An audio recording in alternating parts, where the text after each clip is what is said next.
Other symptoms that are associated with the chest tightness is breathlessness, like Sol describes. That's usually with activity or exertion. Dizzy spells, blackouts, and heart racing, the palpitation that some people feel, and awareness of heartbeat. But often people have very few signs. Cardiologist Dr. Raj Puranik says it's never too early or late to get your first checkup.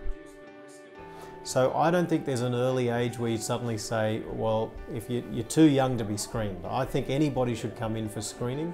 Maybe we get guys as young as 20 or 30 to come in and just have a heart check.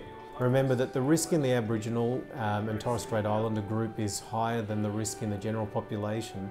So we need to be a little bit more aggressive about things. If we think the gap is about 10 to 12 years, then really all of our screening that we might recommend in a white Caucasian population at about 50 should really start in our late 30s or early 40s in Aboriginal men in particular, but Aboriginal women are also part of this screening process.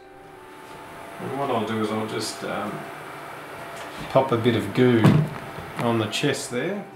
However, Sol says that we can't just leave it to the doctors. There's a lot we can do ourselves to prevent heart disease. It's our lifestyle and it's our putting ourselves into those things. If we want to see our grandkids grow up, our nieces, our nephews, and grow old with our partners, it's a lifestyle that we've got to change for the better. So we've got to start eating those proper vegetables. We've got to start exercising 2 or 3 times a week.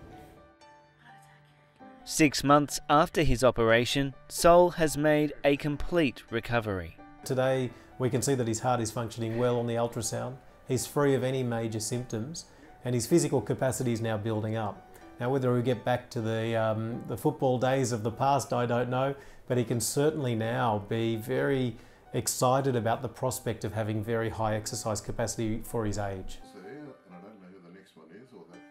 Sol was a pioneer of land rights, a founder of Aboriginal Medical and Legal Services, played and managed rugby league, and held senior elected positions.